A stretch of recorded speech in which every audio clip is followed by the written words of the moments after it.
start with a little opening statement here about this. I'm just going to read something I wrote a while ago. In my 24 years as Dean of Dance at the New World School of the Arts, I have commissioned over 275 choreographic works by faculty and guest choreographers for a high school and college program. I have also been intrigued by technology starting in the early 60s with new fabrics, paints, magnetic recording, wire recording. I'm sure none of you remember wire recording. It was a thin piece of wire that went through a head, and the magnetic in it picked it up, and we had music on a piece of wire. Early video, which is fading now for any of you who have old videos, time to transfer them, because I'm in the process right now and do my next lecture this afternoon on advocacy. I'm talking about all that, how to preserve your history and get it down pat for you. But getting back to this, I remember, I'll stop reading because I don't like reading. I remember in 1962, I went to Japan with the Jose Limon Dance Company. And some of you young people won't know the word Wallensack. Us older folks know. It was a tape machine, one of the smaller ones at the time, about that big, weighed like 75 pounds. And you had to lug it around everywhere you went as a choreographer. You carried it on the subway with you, you went to the studio with it. It was a pain in the you-know-what. Well, Louis Horst, a name, if you don't know, you should know, Martha Graham's accompanist and taught composition at Juilliard for many years, is sitting in the office.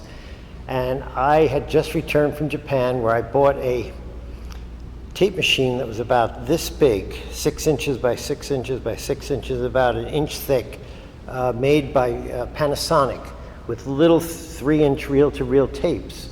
So I saw Louis there and I showed it to him. I've never seen him so happy in his life, because all of a sudden he said, this is going to change the way we approach choreography, because dancers can now carry it with them. I mean, he would have loved the iPod. I tell you, he would have gone crazy over the iPod. Technology is very important to our profession, and it's the hardest sell our profession, because everywhere I go, everyone wants to be organic. You know, we're all dancers, we deal with the body, you want organic, everything. But technology is changing. I have an 18-year-old who, when he was younger, I took him to a dance concert, he slept under the seat. If they had video showing in the background and sound effects happening and laser lights going across it, he watched it. We now have an ability to teach electronically as well. And I've been doing technology for so many years. I did a thing called The Lost Chord, which was a story about Alice in Wonderland losing a chord. And Dale is here. I think you were involved in that first one with me. 5 continents simultaneously, 5 Alices sang in sync, because you know there's a time delay. Have you ever watched TV where they say, how you doing there in Hong Kong? Well, I'm doing just fine here in Hong Kong, because there's that sound delay all over the place. Well, that's being corrected more and more. I know the University of Florida developed a metronome for that, so that in the 5 countries where they were, they would go by the metronome or the conductor, and they all sang together. I did a project where I had a dance done in South America, in Santiago, Chile, and here, 2 duets where we brought them together and they danced with each other, where they had to actually watch. They didn't walk through each other, but they walked around each other. I've done a piece with Dale, who's here, called In Common Space, where we had 3 places in the world where the center was the dancers live in your place, and then one school here, the other school here. Each city had shifted over one.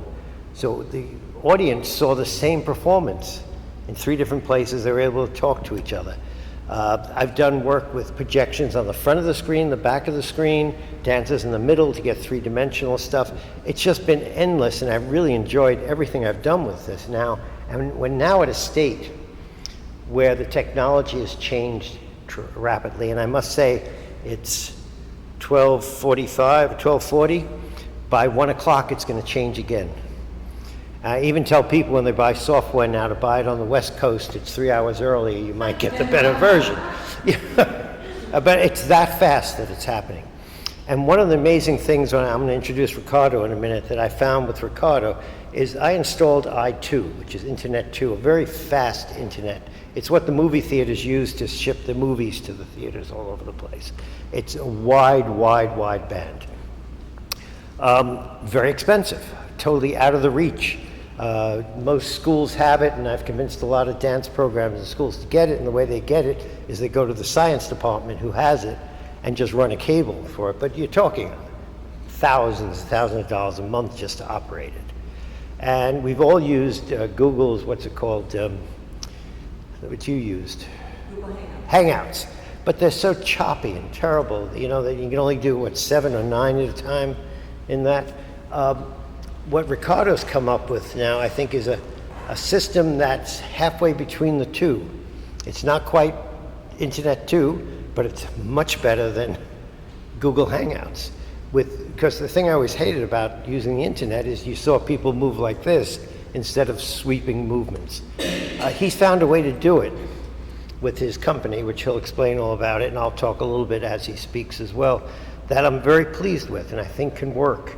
And therefore I'm supporting his projects, and FDEO is going to become a very important part of getting this project off here and hopefully get it out to all the other NDEO affiliates around the country that you can use in your teaching processes. And it's very hard to teach a class over the internet, but it's working now. I found what I really like doing is sharing lectures, sharing teachers, sharing ideas. A ballet class, you could do a ballet class with absolutely no problem. A modern class is a little harder because of the style involved. But I've solved that by you have it taught over the internet, then you bring the teacher in for a day or two. So therefore you don't have to pay a week of per diem or 2 weeks of per diem and stuff like that, and it can work. So I'm going to let him explain the system to you and how it works, and I'll interject as you go along anything you want. Absolutely. We're recording the session, so we're sharing one wireless microphone. Thank you so much, Daniel. I appreciate. Nobody knows me, and of course I asked Daniel, please can you help me out because I know no one, and you are the guy to know in the world of ballet. And he very kindly is supporting what we are doing. First of all, is everybody here is a teacher, educator, or student? What are you? What do we have? I know Amanda is one of our. Everybody teacher. Oh, wonderful, wonderful. Very interesting thing happened the other day. Before I get into the technology, let's start with the passion and the heart that you all have, because like you, students and kids out there have the passion for dance and the performing arts. We are the Interactive Academy of Performing Arts, and our goal, our dream, is to be able to make the learning of the performing arts affordable and accessible to the world. Now, through technology. Here in this room, we are confined to 4 walls. We want to bring it to everyone in the world. Now, the thing is that by being confined to these walls, a lot of the kids get relinquished, and the parents cannot afford the classes. Performing arts, trust me, I have 2 kids. That's the inspiration behind. And we want to make sure every kid in every part of the world have access to quality education with your help. I'm not a dancer, I'm not a performer, but I had 2 kids. And by watching my kids perform at high school and having the technology and never having the opportunity for me to learn the performing arts, coming back from Mexico, which, you know, I barely learned how to play the little flute, I think for 1 week, and that was my enchantment with music. That was it. I didn't have the opportunity like watching my daughter perform violin or my son singing in choir. I was mesmerized watching all these kids working together in creating beautiful music, beautiful art. And I say, this is a gift we have to give to the world.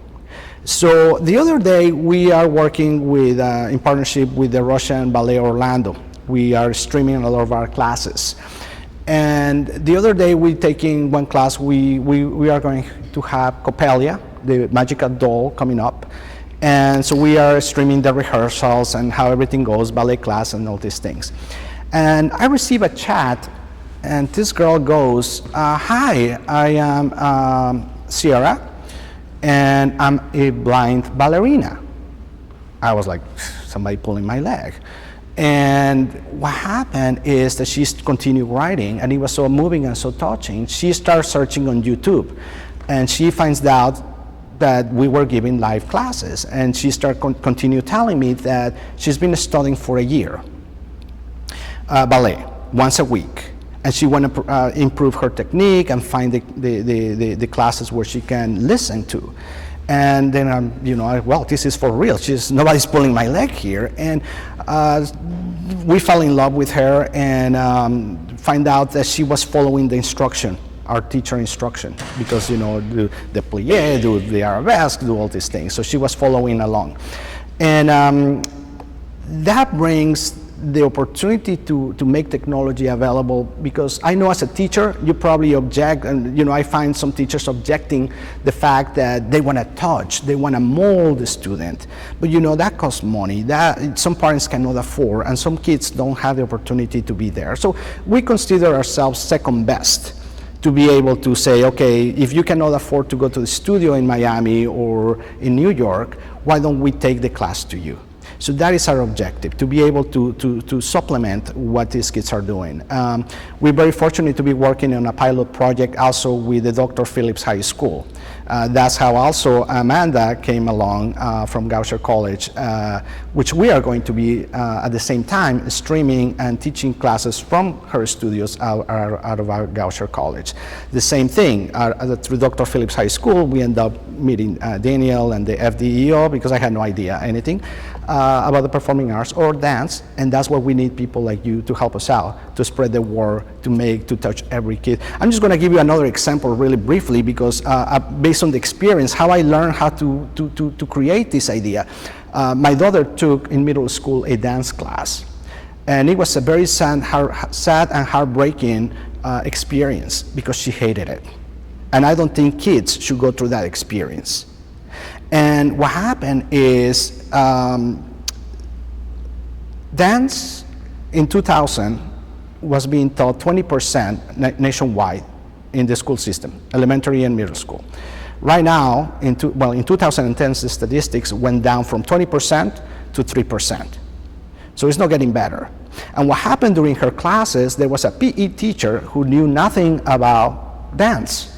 And she basically say, okay, do and start dancing a choreography. Of course, there is a little kid who is taking classes in the local studio who she thought she knew it all, and she was bossing everybody around. So my daughter really had a really bad experience with that, so it shouldn't have been that way. But with the technology that we came along with NetStairs and with BIPA Corporation, we created Interactive Academy of Performing Arts. And this is right here the result of the new technology. No download, no plugins like many of the systems that you see out there. It's just one click direct and you are into the technology. And basically this is the result into open computing. You can log in using Google Chrome, you can use Firefox, Windows 10, and coming soon, Apple couldn't stay away from the open computing opportunity. So also it's going to be coming up soon on iOS and iPhones. So let me explain you really briefly what the page here entails. And right now I'm as a teacher explaining here in the center screen. It's a little larger, and you can have multiple students, and the teacher can interact with up to 8 students. Actually, we push it already up to 20 students, and that can be interacting with the teacher.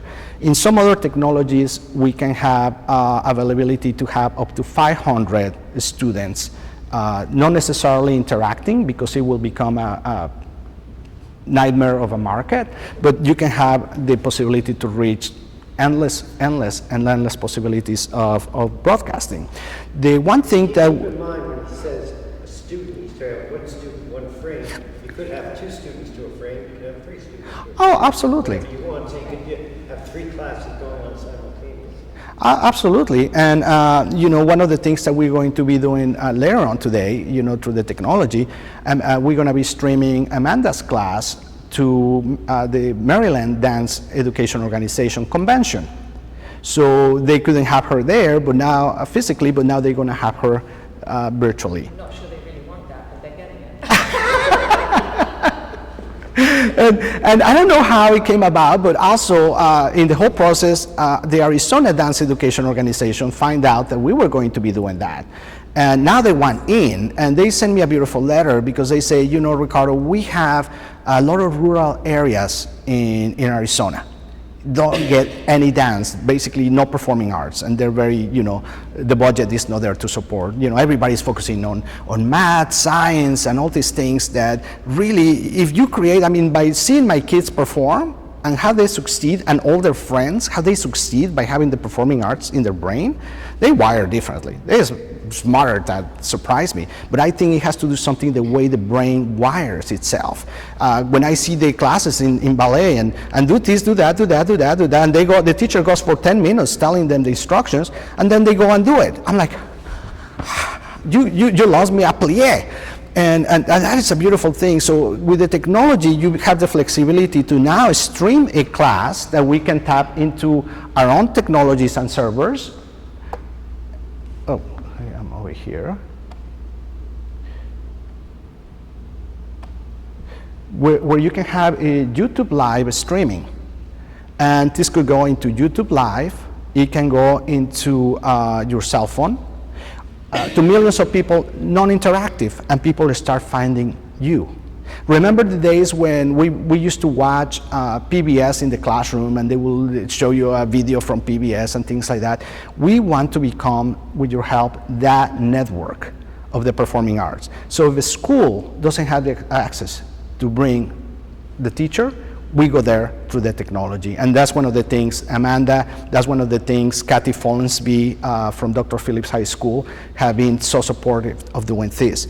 We want to grow this. We need your help. We need your input, your ideas, and having the opportunity to bring it to your students and to your studios. And when there is no chance to, or some student miss the class, you can create groups, and they can go and rehearse on their own at home, and the student can help them out and do the recorded sessions that you have.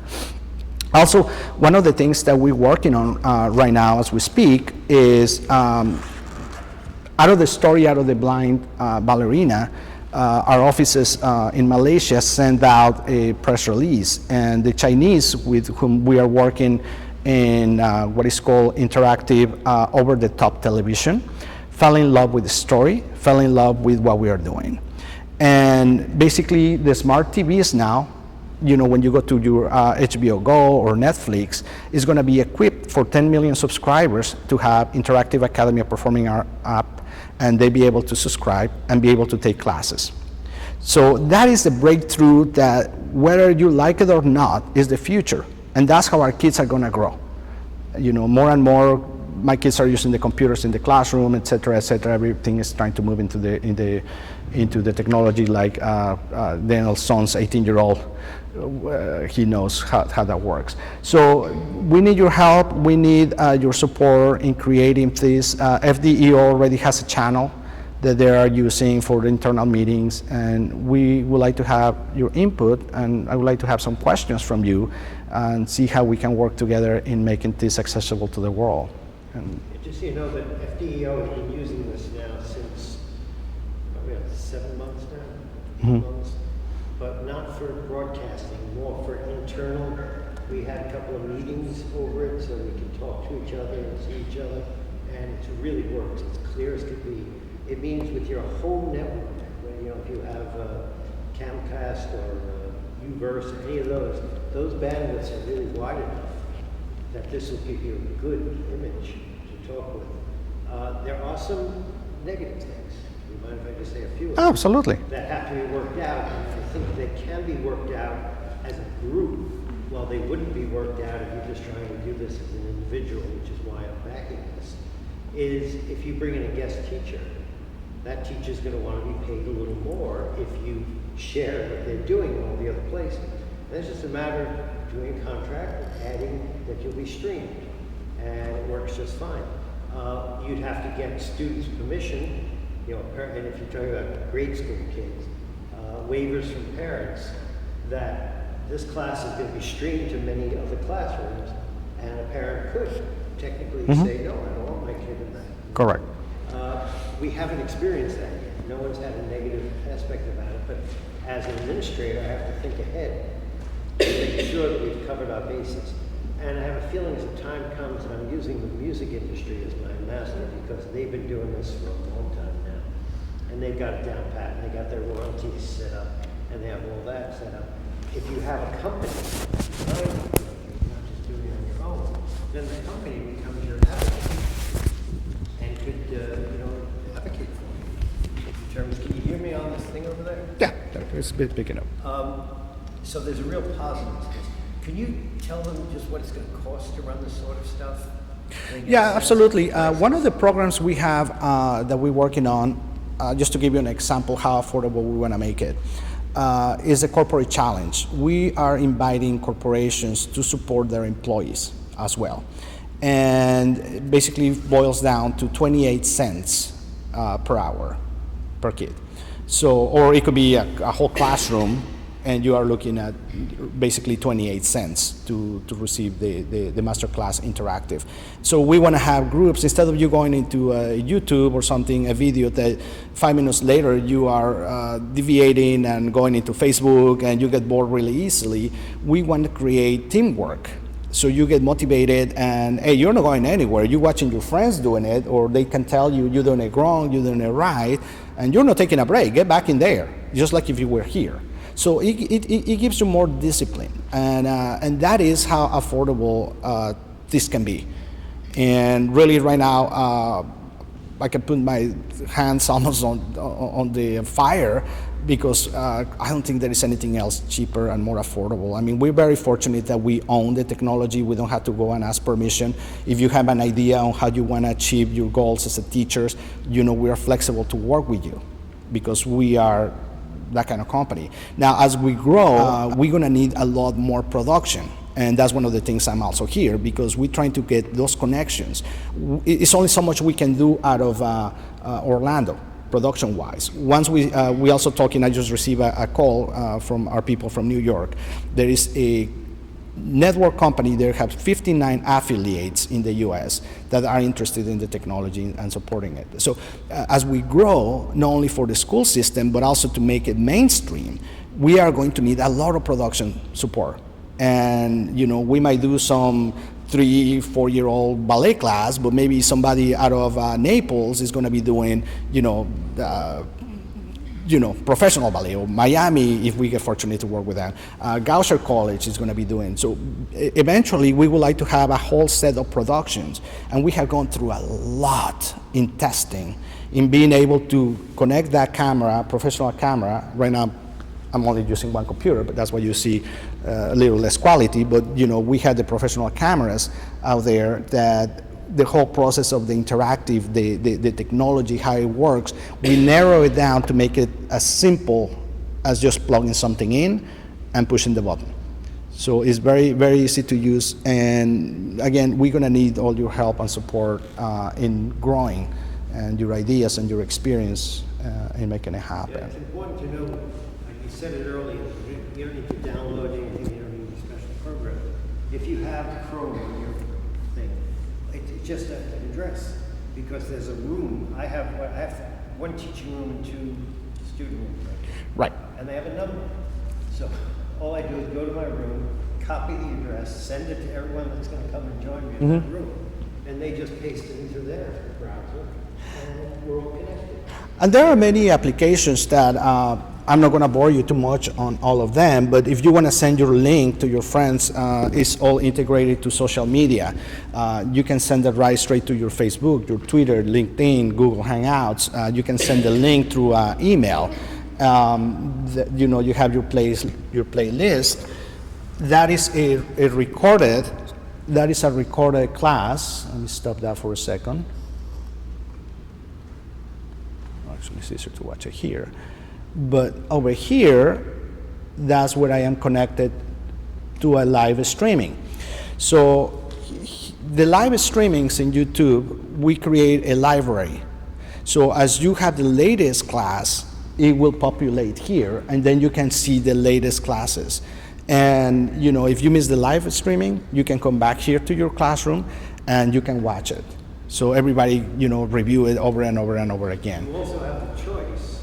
Let's say you're working with a teacher who's your live stream you have, and that teacher says, I do not want to record it. I'm willing to live stream it to all the groups you want, but don't record it, because I know when I go out to lecture, I don't really want my lectures recorded and played again. But I'll gladly share the lecture with a certain number of people. You have the choice of this thing of turning off the record button. And we can make it public. We can make it YouTube. We can make it our own servers. We can make so many different things depending on the situation. I know for a lot of people who have school systems, K-12, YouTube is not very good because a lot of your IT people block YouTube. So you can also use Vimeo. Yeah, which we have. Now, I'm sorry. That's it. Oh, so we have somebody watching. Jean. Hey, how did you get there? Somebody's spying on us. Look at that. She's over here. See how well that works? There you go. Public Wi-Fi here, right? So it really works really well. And I'm very skeptical about this stuff because I've You seen throw me a off. lot destroyed by technology. I've gone to things where the technology didn't work. I've tested this for about 6 months now.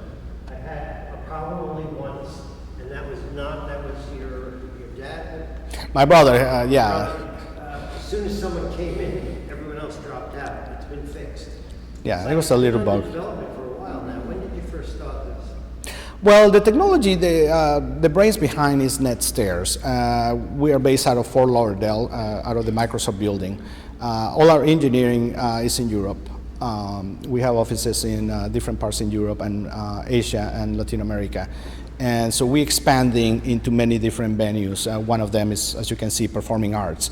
There are many things into legal, into education, with universities, with governments, et cetera, but telecoms, cell phone companies. We also have a couple companies in Malaysia utilizing this for cell phones. So, that's the future, and that opens the door for us into many different directions. So it's not only for your school system here, but it can be expanded. So we can have Dr. Phillips High School teaching. What we are doing right now at the Russian Ballet, we have 6 shows a year.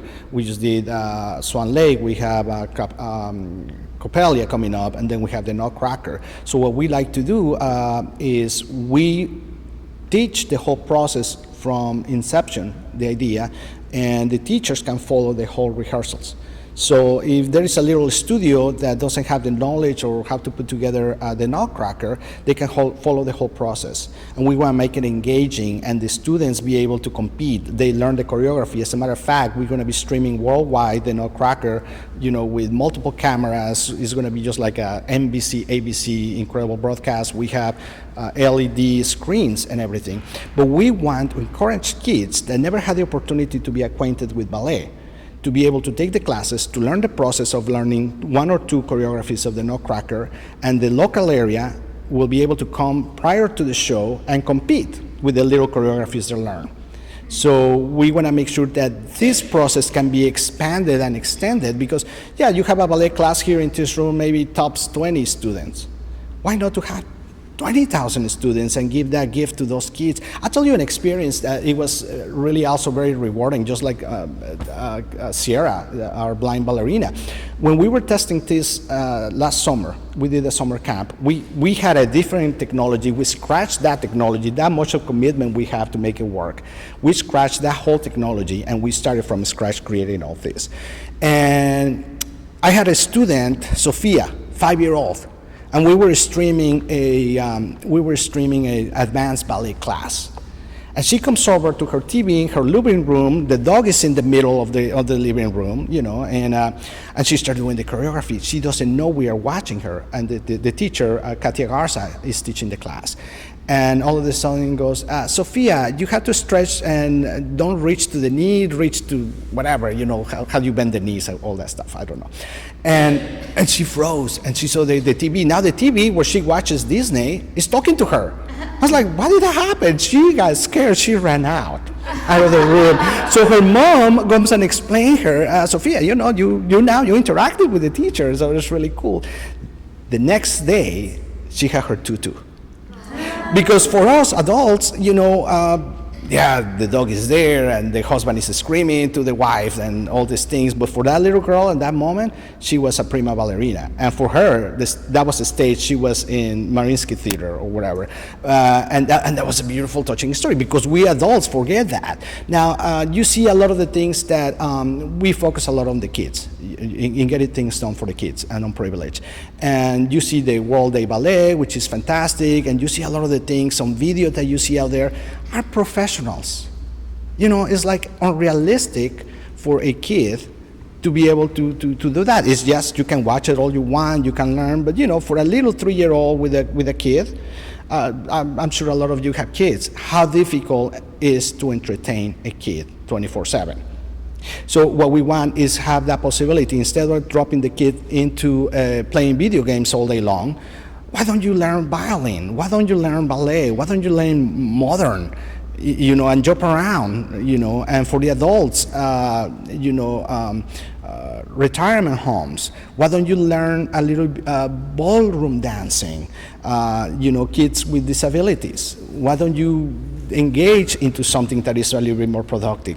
So that's what we want to accomplish. But again, we need a team of professionals like you we can work together. Florida through FDEO through Daniel is the hub to the world.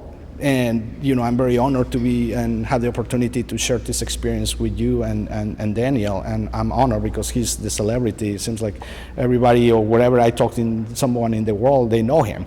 So I appreciate that he's sharing this space with me. Let me add something else. I'm more excited. The teaching I know will work.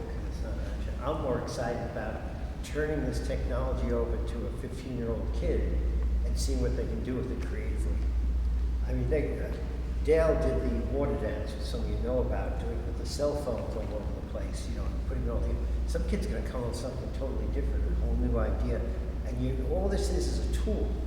What you do with it is your choice. You have lots of options with it. Mm-hmm. And it is a proven, wonderful tool. I mean, I literally have used it, and I will continue to use it. I will not use Hangouts anymore. They're just too unreliable. I know they work. Yeah, so I have a question. When you're saying, when you have the link that it's connected to all social media, so if you're live it's not connected. You connect it. That's very different. Yeah, you can connect it. You can connect it. So yes. so if you, like with National Water Dance, we have multiple sites, but they have to go to our website to see it. But yes. with this, they could... No, they come through you. They can share. We want to make sure you have a control. Right, but they would be able to take it to their social media from that site. Well, no, you would then broadcast it to your social media, and then all your friends could pick it up right then. Okay. Then they can share it with anyone else they want. So it could be on the website and Facebook. It happens yes. just like when you post it on Facebook. Yes, and you know it's out there. That's right.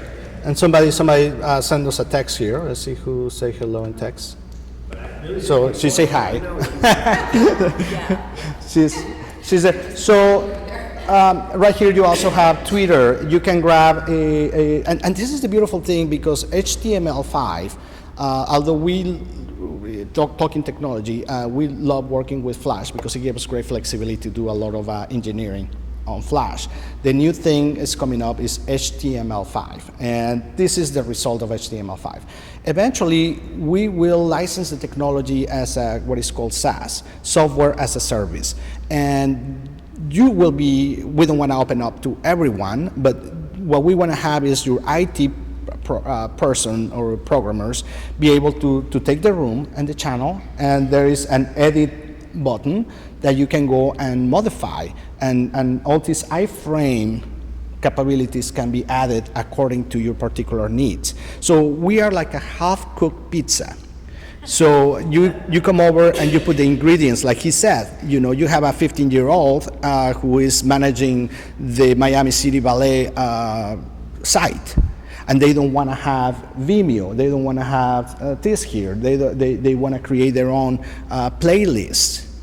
It's all doable, and it's really, really simple because it's now... What I'm talking about is the creative process, not what you can do with what's there.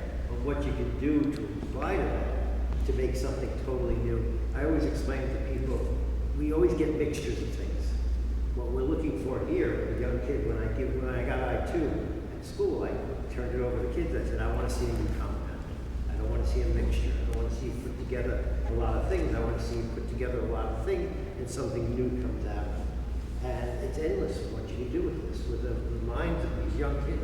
I've seen 4-year-olds now with cell phones and iPads. They know how to operate.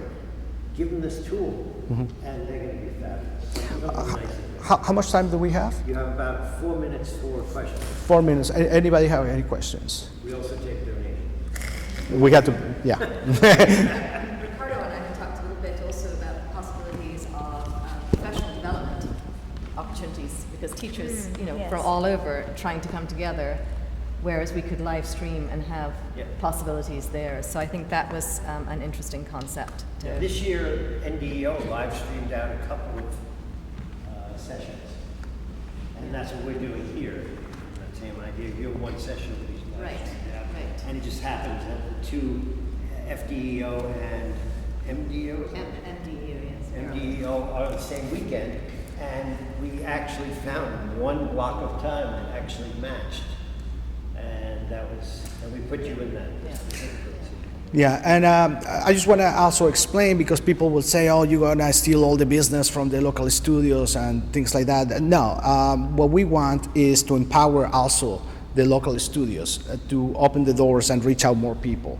So, if you are in a local place, I have no interest in stealing your business. I want you to license the technology, to reach out to that community and be able to the kids to have the first approach maybe on video, maybe it's too intimidating. Adults taking ballet classes, they don't want to come back and be with a 3-year-old doing ballet exercise. Well, the 3-year-olds don't do that, but they are in the counters. We did some classes. Christy Gushera, when we were doing summer camp, she was over in her bedroom, and some other people is on her kitchen counter, and we watching them doing all these exercises out of the kitchen counter and things like that. But a lot of people, this will open the door for the local studios for people to get, oh, that's what it entails to have a ballet class or a modern dance class or whatever your preference, and be able to go there. Again, also for the older people, you are not going to see an older person going to taking a ballet class with a 16-year-old, but maybe they are, okay, I can do it from the privacy of my own home. Why not? And I can even see a studio taking on all the work dances doing the Parkinson's disease, streaming it out, and all these people at home will have Parkinson's. I mean, and you could really build a business out of that alone, because these people are going into studios. I gotta introduce you here. You put me out here, now you gotta say something.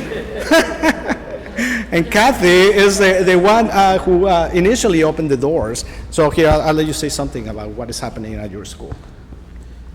What is happening at my school? Yeah, with all interactive, what we've been doing. Well, I never like to say no to anything. And, oh, yes, of course, because that's so important. Okay.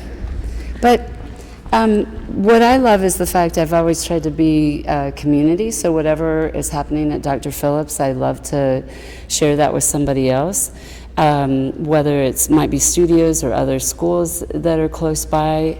But sometimes the bottom line is everyone can't travel, and so oftentimes with our different master teachers that we have, we've been able to do some interactive, so maybe somebody can't travel, but at the same time they get that opportunity. It might be a door in before maybe they're saying, yeah, I like this so much and maybe I can bring somebody here for me. So that's one option. And just the archiving, I think, which sometimes we all don't have our classes all at the same time, but that ability to network out has been very, very powerful, and powerful for maybe students who can't be at a certain place, but they wanted to, they can always take a look back. So I think it's a very useful tool, not just for the students, but for teachers and for those of us who can't travel at a minute's notice. And even when the kids start to play, because time is always so short, sometimes they can start playing on their own time. It just seems like more and more is happening sometimes and scattered, and so we have started to play with that, where they can be like, okay, we'll learn this, all right, and I'm over here, we'll learn that, and So it's just useful. I don't know if that helps, but there you go. Thank you. Well, she opened the door, yeah. If you want to get your local schools, private schools in your community involved with what you're doing at your university or your school, offer them a free masterclass and just stream it out to the studio. When you have a guest teacher, call them and say, would you like this teacher to talk to your kids? And you'll make a good friend then. And then they'll start sending you the kids you want from their studios. I accomplished that here in Miami. When I moved here 30 years ago, the studios were scared that New World was going to take them over. But we shared, and I actually brought a lot of them in to teach, and I did a lot of sharing. And even on I2, we offered things out to them. And all of a sudden, you're a partnership instead of an advocate who's going to cause them trouble. And it's great, being an administrator is really helpful. What I'm encountering at Goucher is actually an administration that understands the value of it, but also the students at Goucher are paying a fee, therefore that is their class and nobody else's class. And so there is negotiation and sort of how do you work this out and what does that mean? So when I go in, and if I wanted to, I could go in and teach a class with no other students, with nobody there or a volunteer students there. But at this point in time, I'm not being allowed to stream a class. Or have students teach. Or have students. As an experience, they learn through teaching and share that class with the outside community. But there's always a way around it. Right, there's always a way, but it's not as simplistic when you're involving other administrations and cost. There's a fee-paying student there. I think the same might be. It's harder in private schools than in state schools. Yes. State schools are much more liberal about Yeah. that, and they like it. A state school is supposed to interact with the community there. So it works better. Any questions? I know we ran out of time. Any questions? Anyone? No, but thank you. Thank you. Thank you. Thank you. And we'll see you online. That's online. Thank you so much.